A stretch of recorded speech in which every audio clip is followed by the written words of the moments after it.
बोली तुम सो जाओ। रात के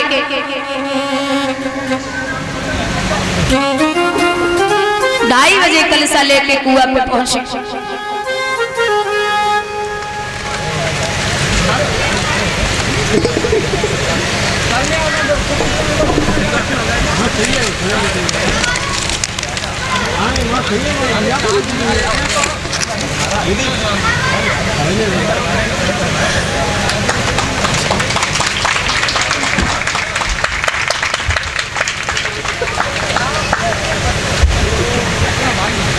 अरे श्री रविंद्र यादव जी जिनके यहाँ श्रीमद् भागवत सप्ताह के चल रहा है, उनकी धर्मपत्नी जी माला अर्पण कर रही हैं और वो स्वयं देवेंद्र भैया को सम्मानित कर रहे हैं, माला अर्पण कर रही है। भगवान से कामना करती हूँ कन्हैया सुख और संपत्ति प्रदान हो, ठाकुर जी का आशीर्वाद बना रहे, धर्म के कार्यों में सदैव ही अपने हाथ आगे को बढ़ाते रहें और गोपाल जी की, माधव जी की कृपा हमेशा परिवार पर बनी रहे। इनके यहाँ सदैव धर्म के कार्यों के लिए आगे बढ़ते रहे, यही गोविंद से विलासा और आकांक्षा है।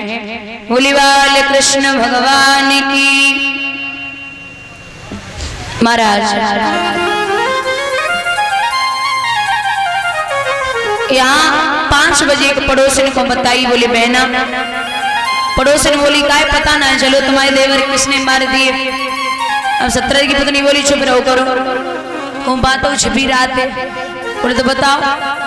बोले बहना तू कब से ओठ न खोलिए, अगर तूने कहा उसे कह दई ना तो हमारे देवर मर गए तो कोई बात ना, हमारे पति मारे जावेंगे।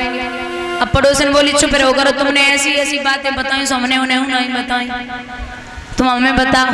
हमारे तुम्हारे गोने को 6 महीना को फर्क ना है, तुम हमसे ऐसी बातें न करो।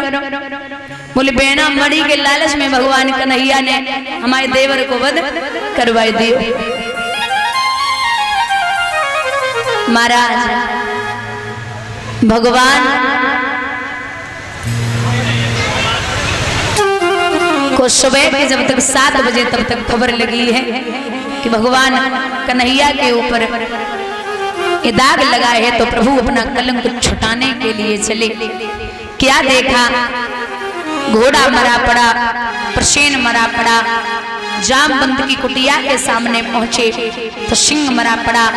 भगवान ने जवानों से कहा कि तुम 27 दिन तक यही रुकना, मैं अगर 27 दिन तक लौट के नहीं आ रहा हूं तो समझ लेना कि मेरे प्रभु लौटने वाले नहीं हैं। महाराज भगवान अंदर गए, ध्यान से सुनना। तो अंदर था एक विशाल भवन जिसमें थी ललना पड़ी हुई, उस ललना के ही पलने में वो सुंदर मणि थी पड़ी हुई। भगवान ने वो मणि के लिए यहाँ तो बढ़ाओ तो कन्या एकाएक चीख पड़ी, कन्या की माँ भी रोने लगी। अब जामवंत और केशव में कछु हाथा पाई होने लगी। युद्ध हुआ है 27 दिन तक युद्ध चला। 28वें दिन जब घुटने जमीन पे आ गए तो समझ लिया कि मेरे भगवान ने अवतार ले लिया, क्योंकि जब त्रेता युग चल रहा था और त्रेता युग में जब रावण मारे गए तो भगवान ने जामवंत जी से पूछा कि हे जामवंत जी, रावण तो मर गए, तुम्हारे हाथन की खुजली मिटी या ना मिटी? तो बोले महाराज हमारे हाथन की खुजली ना मिटी। भगवान बोले चिंता ना करो, मैं द्वापर में तुम्हारे हाथों की खुजली मिटा दूंगा। जामवंत बोले महाराज अब छोड़ दो हमें और मड़ी ले जाओ, मड़ी वाली ले जाओ। भगवान को मड़ी दई है और जामवंती को दो है। तो भगवान वहां से जामवंती को और मड़ी को लेके आई है। बोलिए गोविंद भगवान की। बम्बड़ी सत्राजित को वापस दई। सत्राजित ने बम्बड़ी को, सत्राजित ने बम्बड़ी को अपनी बेटी सत्यभामा की शादी कृष्ण के साथ में की और उस मड़ी को भगवान को दे दिया। 3 विवाह हुआ। पहला विवाह हुआ रुक्मिणी से, दूसरा विवाह जामवंती से, तीसरा विवाह सत्यभामा से, चौथा विवाह कालिंदी से, 5वां विवाह उज्जैन देश के राजा है मित्रविंद की बिटिया है मित्रविंदा, भगवान बाऊ ले आए। 6वां विवाह कौशल देश के राजा हैं। इन्होंने ये प्रण किया था कि जो एक ही बार में 7 बैलों को नाथेगा उसी के साथ मेरी बेटी का विवाह होगा। भगवान के अलावा कोई नहीं था। भगवान ने 7 बैलों के एक साथ नाथ डाली है। भगवान उससे भी ले आए। कितने हो गए? 6 7वां में मध्य प्रदेश के राजा है, उनकी बिटिया को नाम है लक्ष्मणा, भगवान बाउले आए कितने है गए 7। भगवान कृष्ण की बुआ श्रुतकीर्ति, उनकी बिटिया को नाम है भद्रा, भगवान बाउले आए कितने है गए 8। 16,100 कन्याओं को एक भौमासुर नाम के राजा ने बंदी बना के रखा था और ये प्रण किया था कि जब तक 20,000 नहीं हो जाएंगे शादी नहीं करूंगा। भगवान ने 4 दीवारी को तोड़ा, बेटियों को निकाला। बेटियां बोली अगर आपके हिसाब से हम चले महाराज आप मेरे साथ में विवाह कर ले। भगवान ने जवाब दिया अगर आपके पिता कह दें तो। अब यहाँ इतने लोग बैठे हो दादा, अगर आपको भगवान जैसा दामाद मिले तो कौन अपनी बेटी नहीं करेगा। सबने यहाँ कर दिया। 16,100 और 8 16,108। भागवत का प्रमाण है दादा, सबके 10 लड़का पैदा हुए। हाँ 16,108 है, उनमें सबके 10 लड़का पैदा हुए। टोटल 1,61,080 और एक बिटिया पैदा हुई 16,108। भगवान के बड़े पुत्र हैं प्रद्युम्न, उनकी शादी रुकुमवती से हुई, उनके पुत्र हुए अनिरुद्ध। अनिरुद्ध की शादी शोणितपुर के राजा बाणासुर, उनकी बिटिया उषा के साथ में हुई है। बोलिए गोविंद भगवान की। भगवान का इतना बड़ा परिवार था, फिर भी कन्हैया योगी राजा कृष्ण कहलाए। बुजुर्गों, हम योगी उसे कहते हैं जिसने ब्रह्मचर्य का पालन किया हो, जिसने कभी भी किसी के शरीर से हाथ न लगाया हो। हम योगी उसे कहते हैं जिसने ब्रह्मचर्य का पालन किया हो। लेकिन भगवान योगी कैसे हुए? तो यहाँ विद्वान कहते हैं कि अवस्थाएं जो होती है ना वो कई प्रकार की होती हैं।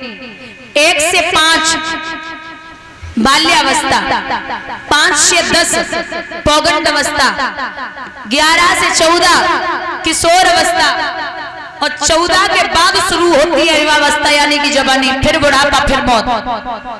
आपने देखा होगा कि भगवान की चाहे कितनी तस्वीरें हों लेकिन भगवान के दाढ़ी मूंछ दिखाई नहीं दे सकते। भगवान ने 11,500 वर्षों तक अयोध्या नगरी में राज्य किया था, लेकिन दिखने में ऐसे लगते थे जैसे भी 14 वर्ष के। कृष्ण को आप जब भी देखेंगे, भले ही पुत्र सुपौत्र नाती पंती संती सब परिवार में हैं, लेकिन भगवान दिखने में ऐसे लगते हैं जैसे भी 14 वर्ष के। महाराज घर में पंती है।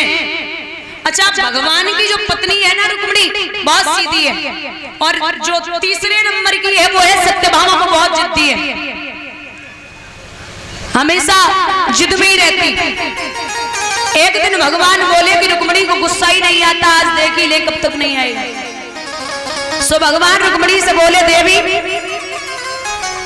तुमने मेरे साथ में विवाह क्या किया? बोले क्यों?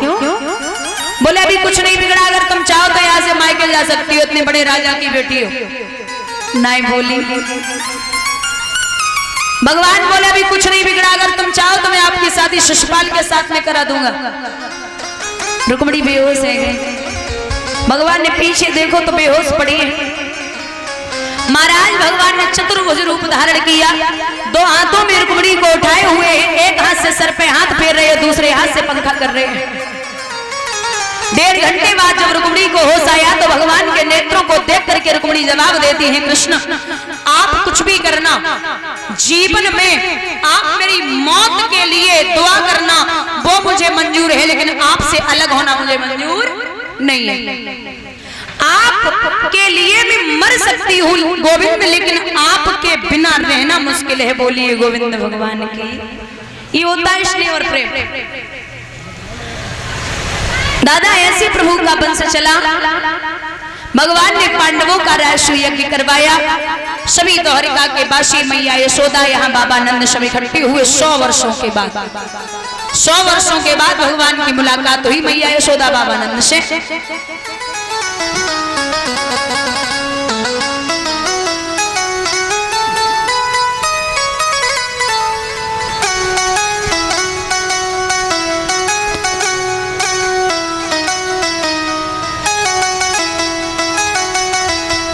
भैया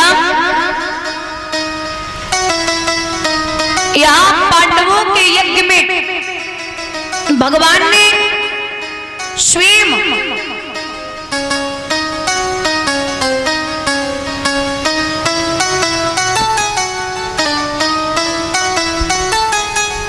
पांडवों के यज्ञ में प्रभु ने द्रौपदी को खाना परोसने का काम दिया और भीम को खाना बढ़ाने का काम दिया। और स्वयं जो भगवान ने राजस्व यज्ञ में काम किया है वो है संतों के और ब्राह्मणों के चरण धुलना और जूठे बर्तन उठाना।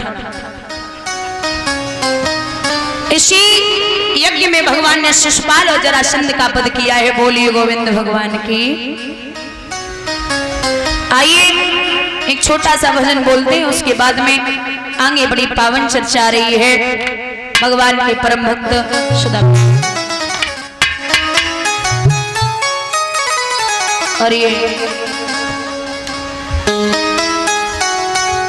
500